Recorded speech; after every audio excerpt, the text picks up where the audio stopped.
أنزل السكينة في قلوب المؤمنين ليزدادوا إيمانا مع إيمانهم وأشهد أن لا إله إلا الله ولي الصالحين وأشهد أن محمدا عبده ورسوله أرسله الله رحمة للعالمين.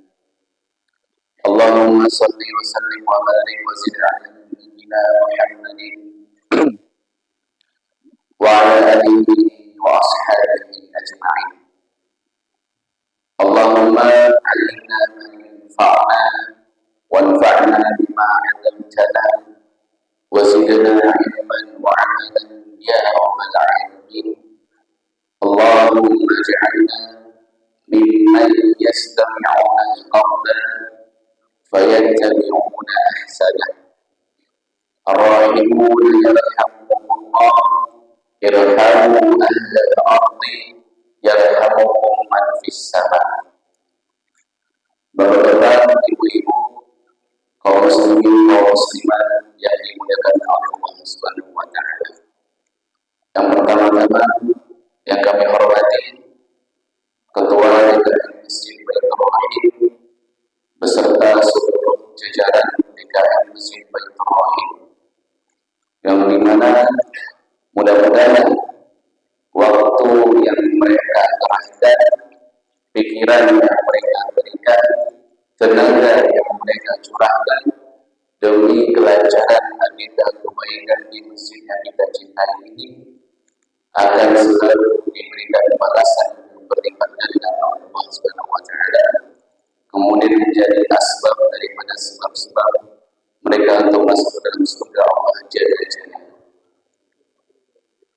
Kemudian yang kami hormati orang tua kami, sesepuh kami, senior kami, ibunda kami, saudara-saudara kami, anak-anak dan adik-adik kami yang tidak bisa kita sebutkan satu persatu, yang dimana mudah-mudahan Allah selalu memberikan taufik dan hidayahnya, keimanan di dalam hatinya sampai nanti datangnya pertemuan kita dengan Allah Subhanahu wa taala. Mudah-mudahan keimanan yang sekarang berada di dalam hati kita semua akan selalu tertancap dengan mantap, akan selalu diberikan keistiqomahan di dalam hati kita oleh Allah Subhanahu wa taala sampai akhirnya kita bisa mendapatkan gelar husnul khatimah dan mendapatkan surga Allah yang luar biasa. Amin ya rabbal alamin. Pertama-tama tentunya kita selalu menjadi bersyukur kepada Allah Subhanahu wa taala. Bapak-bapak, ibu-ibu yang Allah muliakan, alhamdulillah pagi hari yang begitu mulia ini yang berkah insyaallah. Allah pilih kita daripada begitu banyak ibadah untuk bisa melaksanakan kewajiban kita melaksanakan sholat subuh berjamaah. Kemudian kita lanjutkan dengan taklim wa tawassaw bil haqq wa tawassaw bis sabr. Maka mudah-mudahan sholat subuh yang tadi kita lakukan itu diterima sepenuhnya oleh Allah Subhanahu wa taala. Dan kemudian taklim yang sekarang kita kerjakan mudah-mudahan itu menjadi sebab daripada sebab kita masuk ke dalam surga Allah, karena di dalam sebuah hadis yang sahih dikatakan man salaka tariqan yaltamisu fihi ilman sahhalallahu lahu bihi tariqan ila jannah. Barang siapa, kata Rasulullah, yang menempuh jalan untuk menuntut ilmu, menuntut jalan bukan untuk shopping, bukan untuk berkreasi, bukan untuk jalan-jalan, tetapi menempuh jalan untuk menuntut ilmu, kata Allah, kata Rasulullah SAW, sahhalallahu lahu bihi tariqan ila jannah. Allah akan mudahkan bagi dia jalan menuju surga Allah, karena dia diberitahukan oleh Allah mana yang halal dan mana yang haram, mana yang Allah sukai dan mana yang Allah benci, mana yang Allah perintahkan dan mana yang Allah larang. Maka itu insya Allah menjadi sebab seorang hamba dimudahkan jalan menuju surga. Mudah-mudahan kita semua yang hadir pada pagi hari ini, juga anak cucu keturunan kita, semuanya Allah himpun dan kumpulkan surga di surga Allah Jalla Jalaluhu. Amin ya rabbal alamin. Kemudian salawat serta salam kita berdoa kepada Allah agar terkirimkan kepada Nabi besar kita, Nabi besar Muhammad sallallahu alaihi wasallam, uswah qudwah, tauladan kita, suri tauladan kita dalam segala sisi kehidupan, yang telah bersusah payah dengan pengorbanannya, harta beliau infakkan, pikiran beliau curahkan, bahkan nyawa pun tak beliau berikan agar kita umatnya bisa mengenal Allah Jalla Jalaluhu, agar kita bisa mengenal nikmatnya Islam, agar kita bisa mengenal yang mana yang hak dan mana yang batil, mana jalan yang menuju surga Allah dan mana jalan yang menuju neraka Allah Azza wa Jalla. Maka mudah-mudahan kita termasuk daripada umat Nabi Muhammad sallallahu alaihi wasallam yang nanti Allah izinkan kepada Nabi Muhammad memberikan syafaatnya kepada kita, di mana pada hari itu manusia dalam keadaan begitu panik dan ketakutan karena murka Allah. Maka mudah-mudahan kita adalah satu daripada banyak umat Nabi Muhammad yang diizinkan oleh Allah untuk mendapatkan syafaat dari Nabi besar kita yang mulia, Nabi besar Muhammad sallallahu alaihi wasallam. Maka mudah-mudahan kita yakin juga pada pagi hari ini masuk surga kontan bersama Rasulullah sallallahu alaihi wasallam, tak pernah transit ke api neraka, tidak pernah transit ke neraka jahanam, kita langsung masuk ke surga Allah Subhanahu wa taala. Amin ya rabbal alamin. Bapak-bapak, ibu-ibu yang dimuliakan oleh Allah Subhanahu wa taala. Insyaallah perlu perkenalan, Pak. Perkenalan sedikit ya. Karena ini untuk kajian subuh saya baru pertama kali di sini. Untuk perkenalan singkat, bapak-bapak, ibu-ibu yang Allah muliakan, nama saya pribadi sebagaimana disebutkan oleh Bapak moderator kita tadi. Bapak ini kan juru dakwah kita mengatakan bahwasanya nama saya Muhammad Muhni, bisa dipanggil Muhni. Alhamdulillah saya lulusan daripada Prince Sultan bin Abdul Aziz University di Al-Faraj, Riyadh, Saudi Arabia. Dan sekarang sedang menempuh pendidikan S2 di Universitas Islam Internasional di Juanda, Depok, jurusan tafsir hadis. Mudah-mudahan alhamdulillah pada pagi hari ini Allah sempatkan, Allah izinkan kita untuk bersilaturahmi. Mudah-mudahan ini menjadi tanda awal keberkahan kita dan Allah teruskan pertemuan-pertemuan ini dengan banyak kebaikan di dalamnya. Amin ya rabbal alamin. Itu untuk pertemuan, itu untuk perkenalan singkat, Pak. Insyaallah pagi hari ini diminta oleh NKM untuk membahas, Pak, tentang nilai-nilai yang bisa kita ambil dari kisah Nabi Ibrahim alaihissalam di dalam membangun dan membina rumah tangga kita yang robbani. Bapak-bapak yang Allah muliakan, tidak lama lagi kita akan melaksanakan ibadah kurban. Betul. Maka biasanya khatib akan sering bercerita tentang kisah Nabi Ibrahim alaihissalam dan juga tentang Ismail dan juga Siti Hajar. Maka kita di sini insya Allah kita tidak membahas tentang fikih kurbannya. Kita akan membahas apa nilai-nilai yang bisa kita ambil dari kisah Nabi Ibrahim alaihissalam beserta Ismail beserta ibunda Hajar. Karena salah satu cara kata para ulama, khususnya ulama parenting, salah satu cara yang efektif untuk menanamkan akidah dan keimanan terhadap dalam keluarga, baik bagi anak-anak atau untuk orang dewasa, itu adalah dengan membacakan kisah-kisah. Membacakan kisah-kisah para nabi, para rasul, dan para ulama yang terdahulu. Oleh karena itu, Allah SWT seringkali menceritakan kisah-kisah di dalam Al-Quran untuk menguatkan hati Nabi Muhammad SAW beserta para sahabat. Makanya di dalam Al-Quran dikatakan, wa kullan naqussu 'alaika min anba'ir rusul ma nuthabbitu bihi fu'adak. Maka oleh karena itu Muhammad, kami kisahkan kepada kamu cerita-cerita tentang nabi-nabi yang terdahulu di nuthabbita bihi fu'adak, agar kami memantapkan hatimu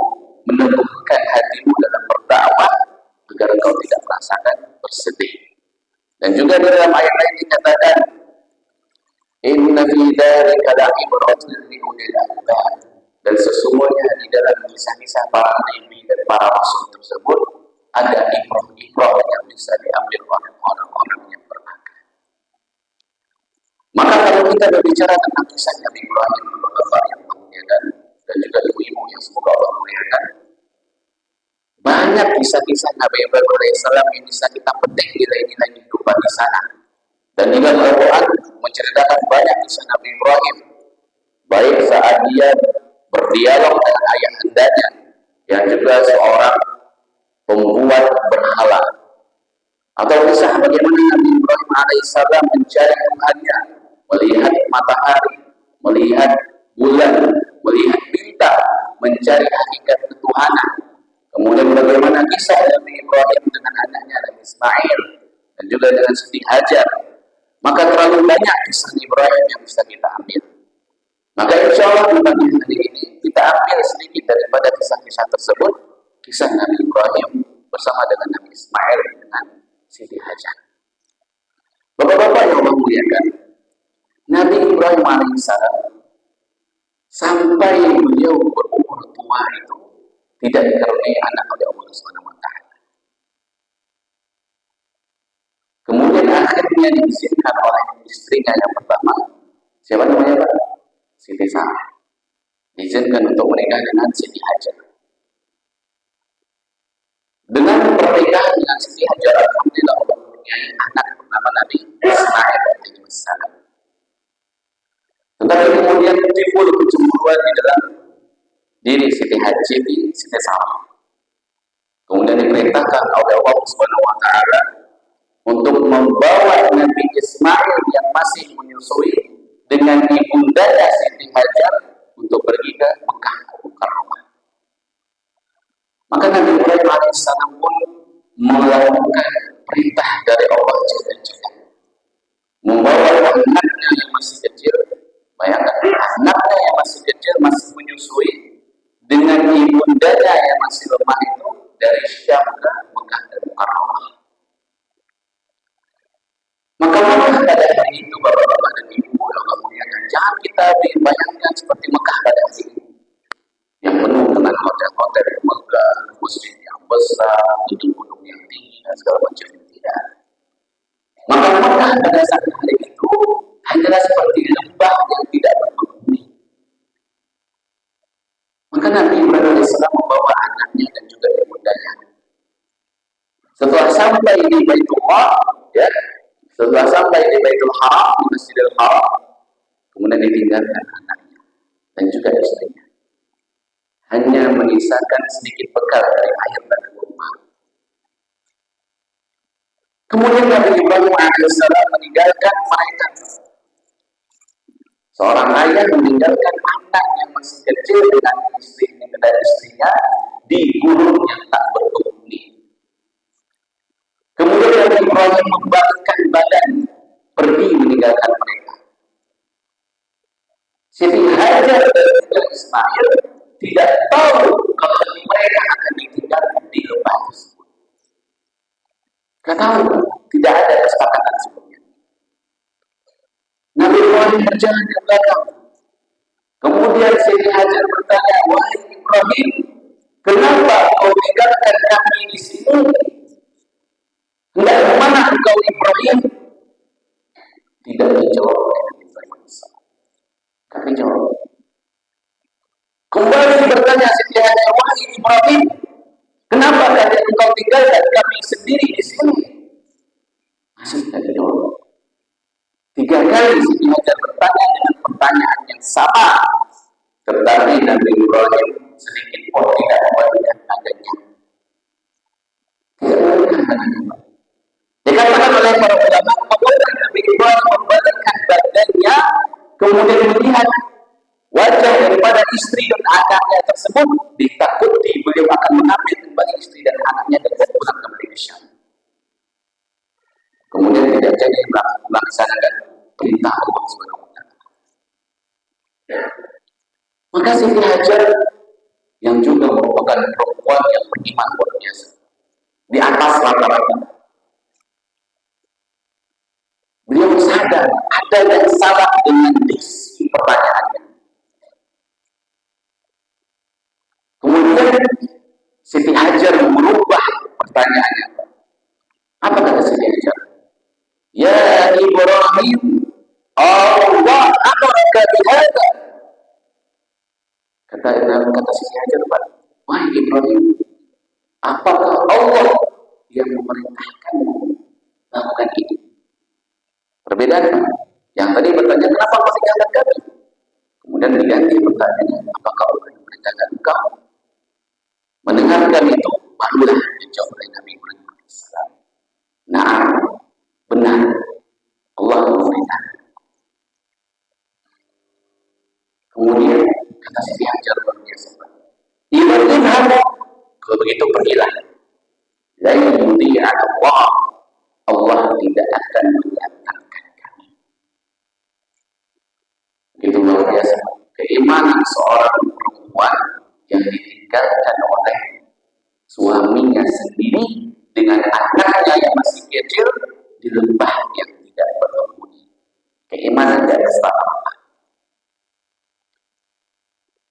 Kemudian pergilah Nabi Ibrahim AS. Setelah lumayan jauh dari tempat beliau meninggalkan anak dan juga istrinya, akhirnya beliau membalikkan badan menghadap ke Masjidil Haram, kemudian berdoa kepada Allah Subhanahu wa Ta'ala, yang di mana doa yang tercantum di dalam Al-Quran. Kita baca pada surat Ibrahim. Kata Nabi Ibrahim, Rabbana inni askantu min dzurriyyati biwadin ghairi dzi zar'in 'inda baitikal muharram. Rabbana ya Allah, inni askantu, sesungguhnya aku telah meninggalkan. Rabbana inni askantu min dzurriyyati, aku meninggalkan anak dan keturunan, sebagian dari anakku dan juga istriku, di lembah biwadi ghairi zar'in, yang tidak ada tumbuhan di sana, tidak ada kehidupan di sana, tidak ada mata air di sana. Inda baitikal muharram, di rumahmu yang engkau haramkan ya Allah. Liyuqimus shalah, hendaknya mereka mengerjakan salat kepada-Mu ya Allah. Faj'al af'idatan minan nas tahwi ilaihim, buatlah orang-orang agar cenderung dan condong hatinya kepada mereka ya Allah, agar condong hati mereka kepada rumah-Mu ya Allah. Tahwi ilaihim warzuqhum minas thamarati la'allahum yashkurun, berikanlah mereka rezeki agar mereka bersyukur ya Allah. Maka Nabi Ibrahim menolak dari ibu orang mulia, meninggalkan anak dan istrinya, kemudian berdoa kepada Allah agar tetap mereka diberikan rezeki, agar orang-orang yang datang condong hatinya kepada mereka dan juga kepada Baitullah, dan juga agar selamat juga anak cucu keturunannya, dan agar selalu melaksanakan sholat kepada Allah. Pergi Nabi Ibrahim alaihissalam.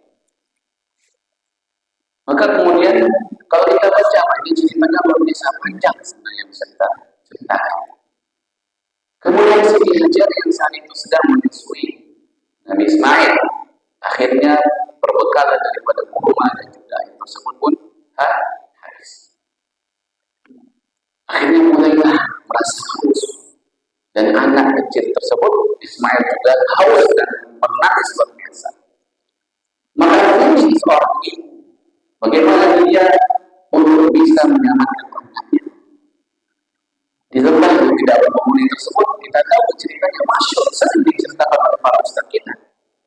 Maka pergi ke Siti Hajar, melihat ada bukit Sofa, pergi ke atas bukit Sofa, berada di puncak bukit Sofa, kemudian melihat di seluruh penjuru, berharap ada seseorang yang bisa dimintai pertolongan, atau ada sumber air yang bisa dijadikan minuman.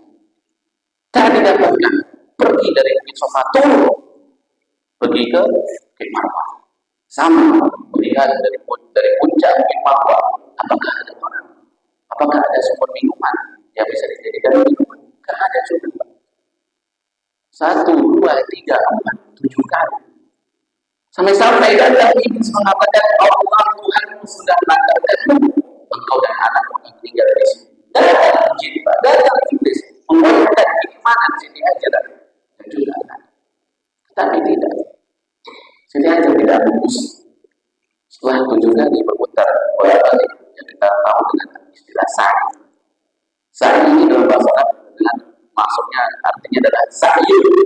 Sa'yun ini adalah usaha yang serius untuk menempuh tujuan yang dimaksud. Usaha yang benar-benar serius, sa'yun. Makanya usaha kita di dunia ini, Pak, itu disebut dengan sa'yun juga, Pak. Maka nanti pada hari kiamat ada orang-orang yang bersyukur atas usaha dia di dunia. Maka ada sa'yun masykurah.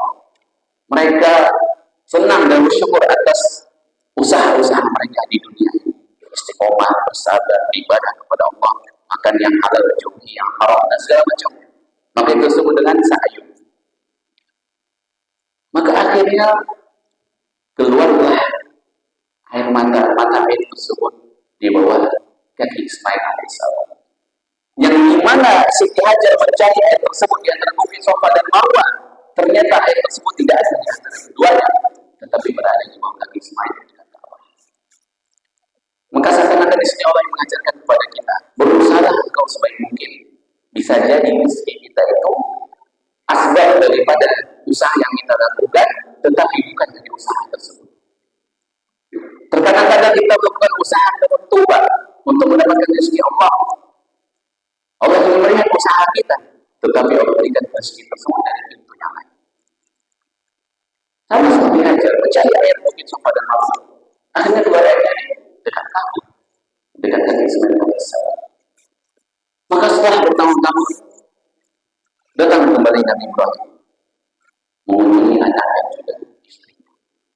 Nabi Ibrahim saat itu sudah mulai bertambah umurnya. Bertambah umurnya sepertinya satu umur 3-4 tahun kurang lebih.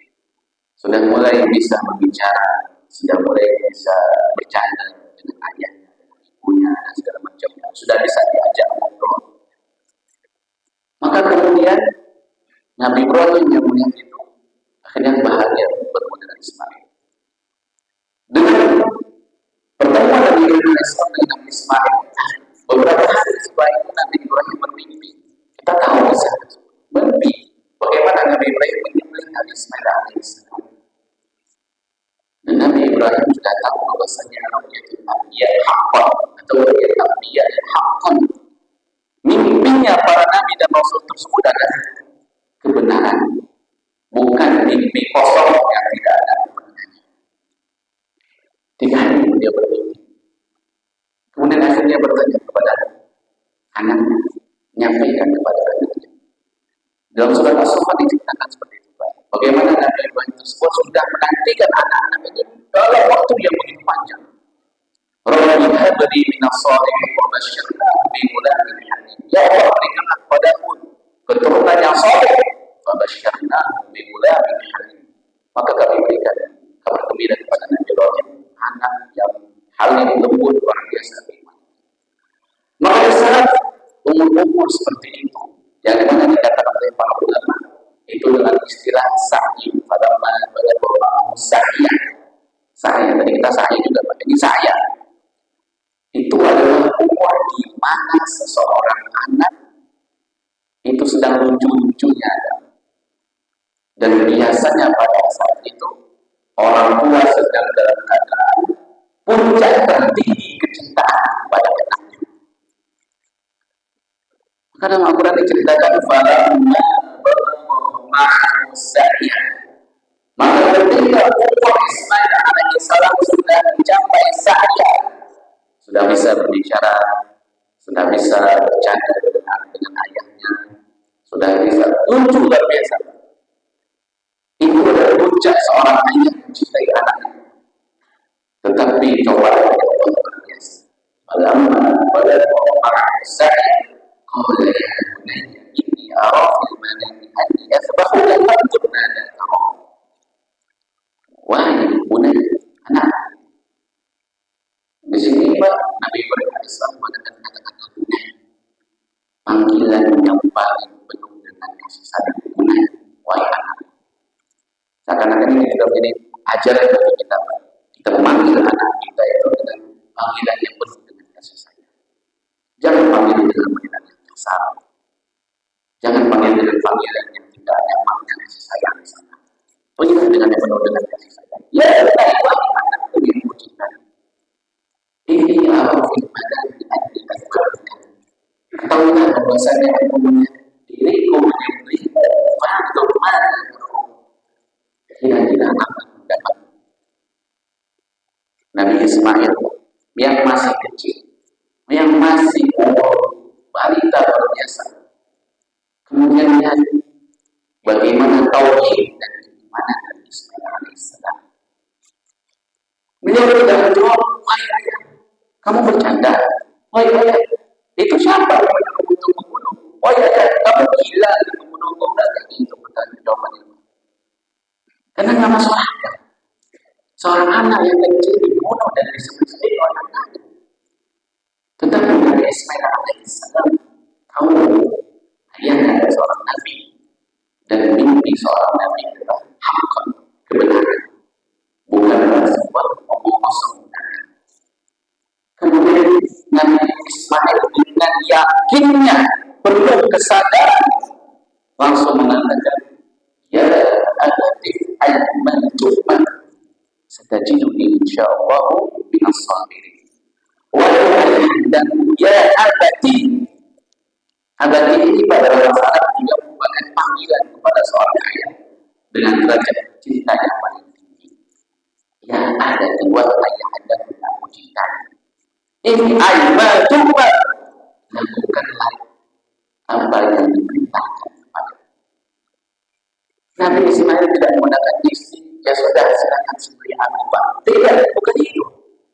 Tapi ada nilai tauhid di sana, Pak. Nilai untuk taat kepada Allah. Wahai ayah anda, lakukanlah apa yang diperintahkan kepada. Karena diksi di dalam Al-Quran itu, Pak, itu maknanya sederhana biasa.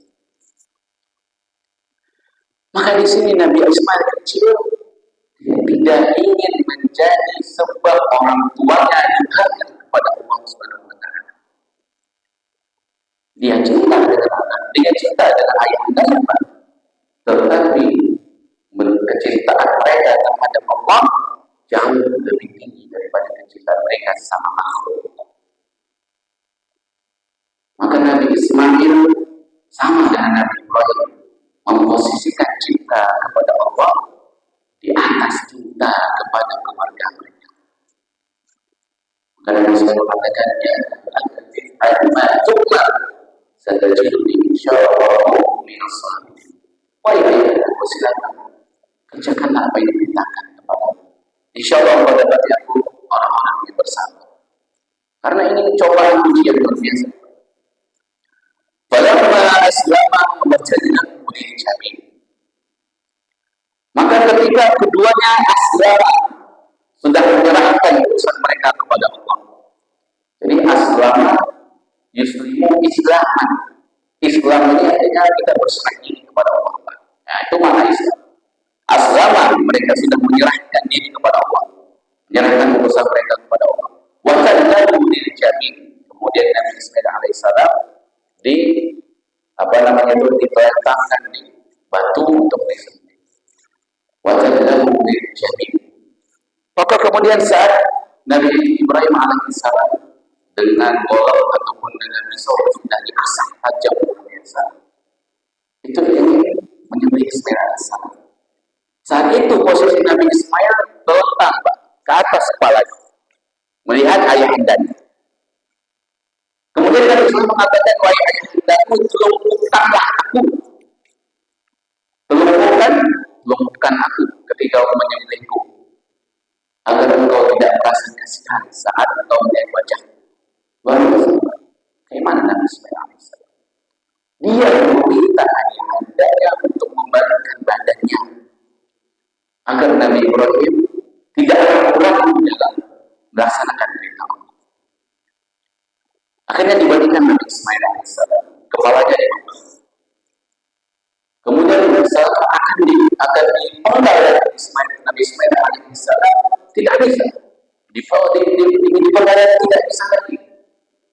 Kemudian akhirnya datang suara dari atas langit,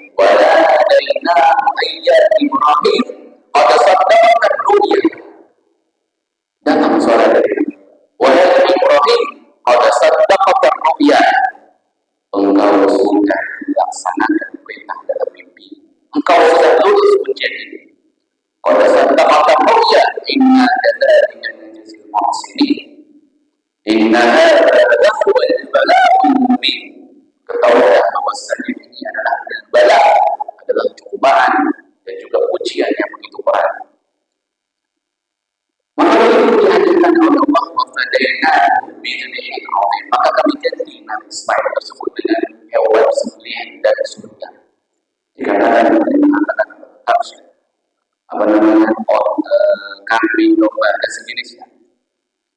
Maka berdasarkan itulah hikmah masyarakat ibadah kurban.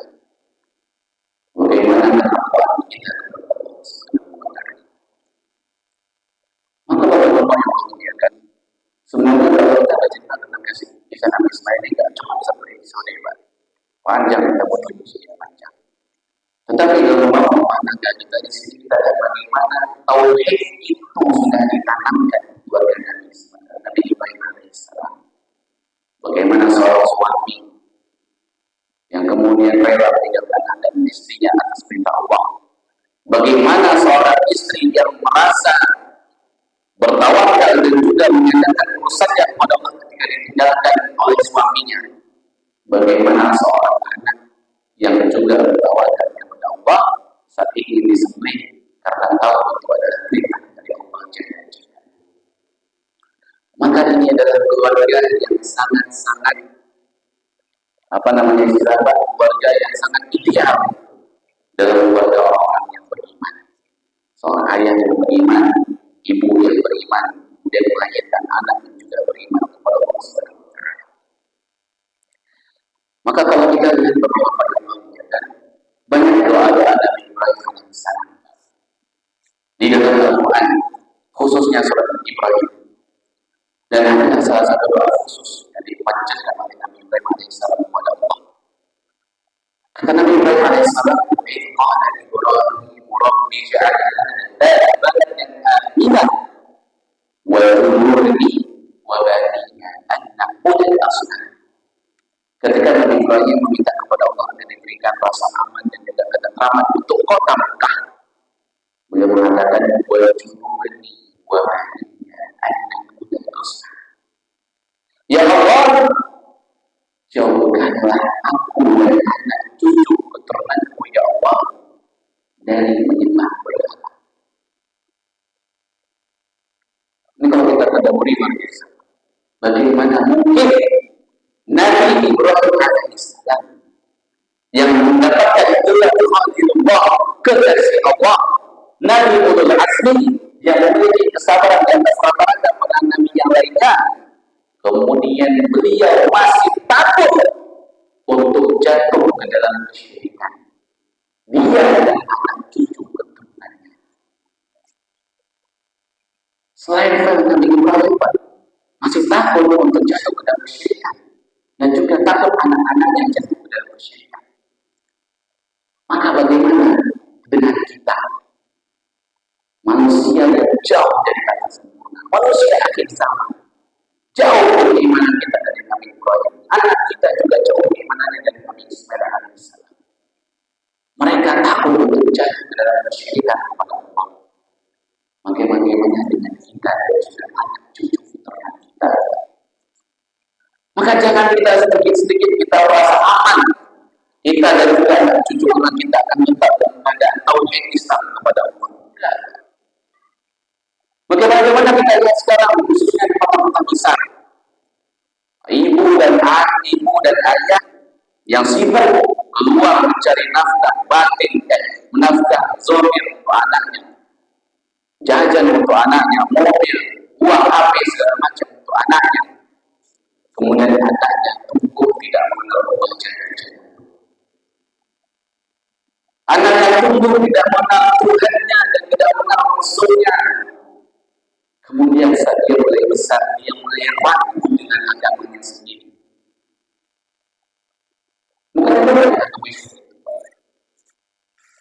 Maka seorang anak yang tiba-tiba saat kecil beragama Islam, kemudian besar tiba-tiba dia mengalami murtad, dia ragu dengan agamanya, dia tidak bangga dengan agamanya, dia tidak mendapatkan nilai kebaikan dalam agamanya. Akhirnya pergi bola, dia bila menjadi orang kafir, kemudian pergi ke agama lain yang tidak pernah dididik oleh anak, oleh ayahnya, oleh ibundanya.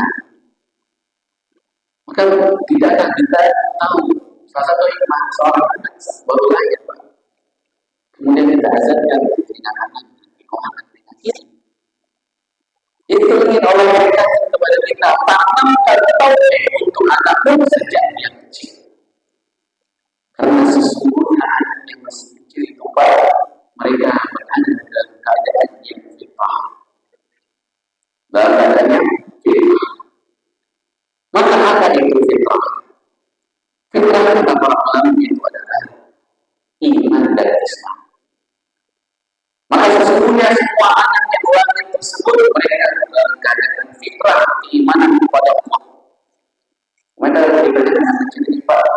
Mereka tahu bahwasanya berbohong itu tidak boleh, berkata kasar itu tidak boleh, kemudian tidak menepati janji itu tidak boleh. Fitrahnya. Tetapi kadang kita yang mengajarkan keburukan tersebut pada anak kita. Kita yang kadang menjanjikan sesuatu kepada mereka, kemudian kita tidak tepati. Atau terkadang kita yang berbohong kepada mereka agar kita aman dari perbuatan kita. Itu juga dosa-dosa kita. Maka dalam hadis dikatakan kullu mauludin yuladu 'ala fitrah. Semua anak yang lahir itu mereka dilahirkan dalam keadaan fitrah suci kepada Allah SWT. Karena semua anak itu, Pak, sebelum mereka dilahirkan, mereka mengambil perjanjian dengan Allah. Ada MOU dengan Allah SWT.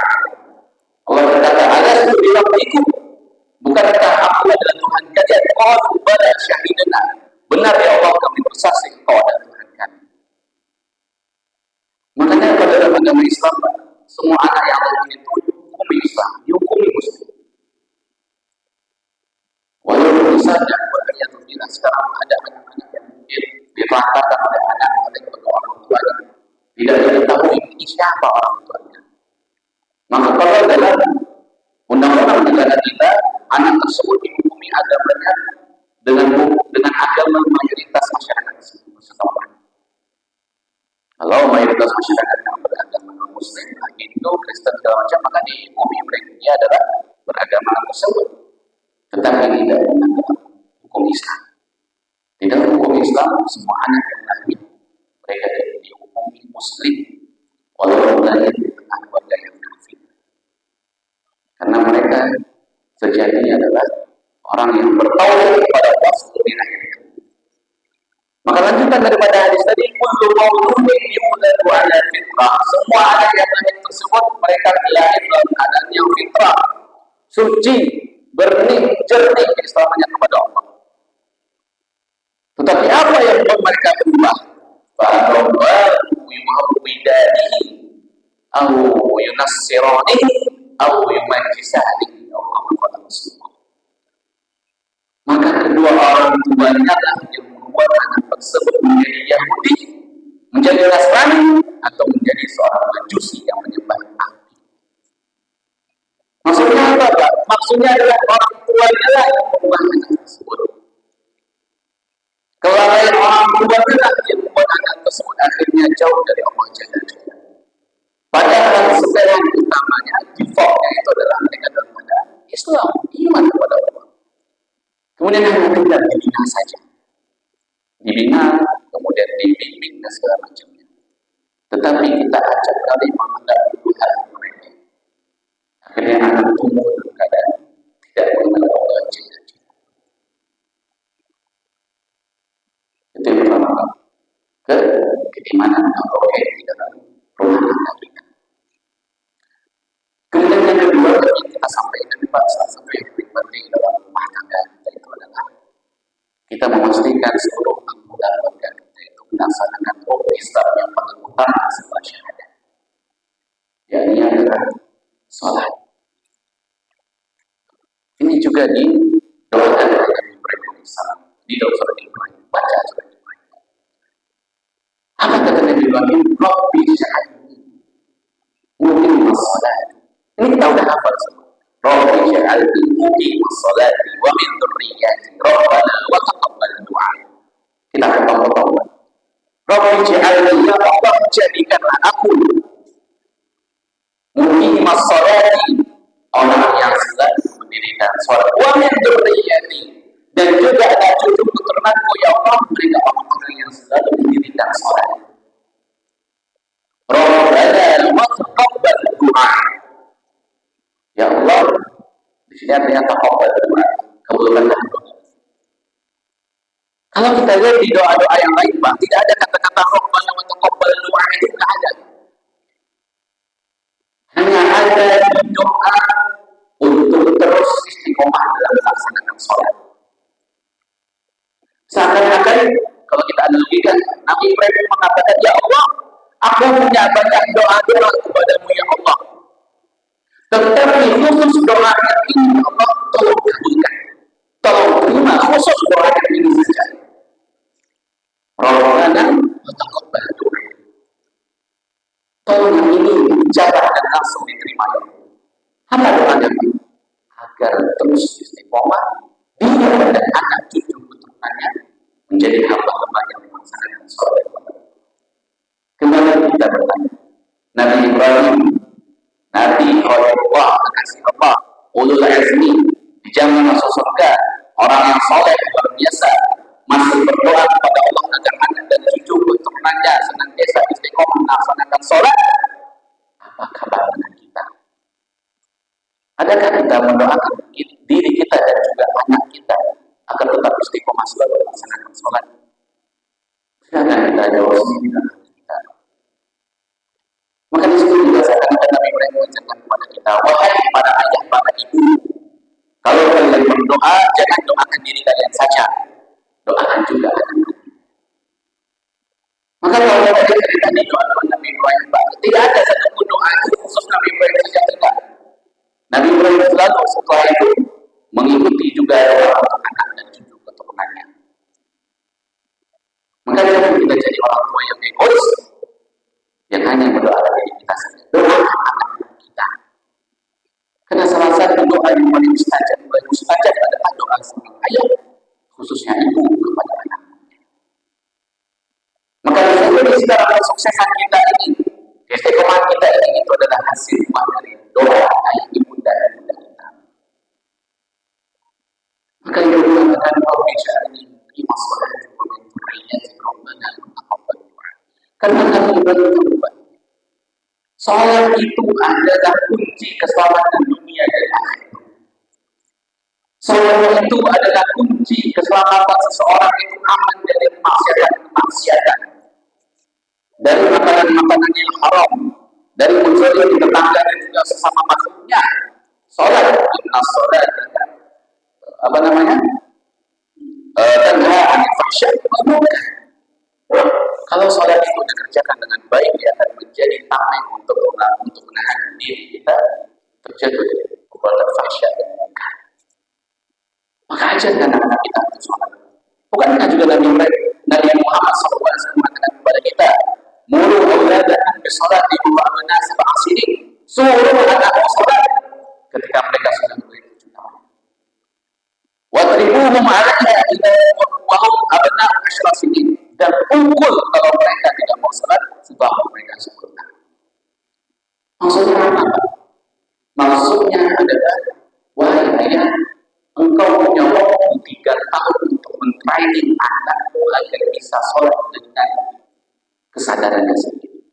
Engkau punya waktu kurang lebih 900 hari, 5 kali dalam sehari. Engkau training anakmu dan suruh mereka agar dari umur 10 tahun mereka bisa melaksanakan sholat dengan kemampuannya sendiri dan tidak perlu kebutuhan. Jadi bukan maksudnya 3 tahun dari umur 7 sampai 10 tahun tersebut kita cuma ajak sekali-sekali saja ke masjid, enggak. Setiap hari, 5 kali dalam sehari, latih anak kita tersebut untuk sholat. Itu makna daripada pesan Rasulullah, ajarkan anak sholat dengan 7 tahun dan pukul kalau sudah sampai 10 tahun.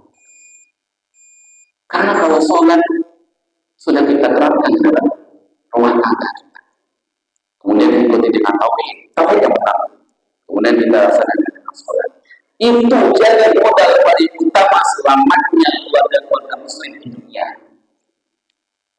Setelah itu insya Allah yang lain hari baca Quran bersama, sedekah segala macam. Tetapi kalau sudah tauhid rusak dalam keluarga, seolah acak-acakan dalam keluarga kita, maka jangan harap ada keluarga yang sakinah mawaddah warahmah di dalam rumah tangga kita. Seperti yang kita baca di hari Ibrahim. Sudah besok kita bayar. Sampai jam 6.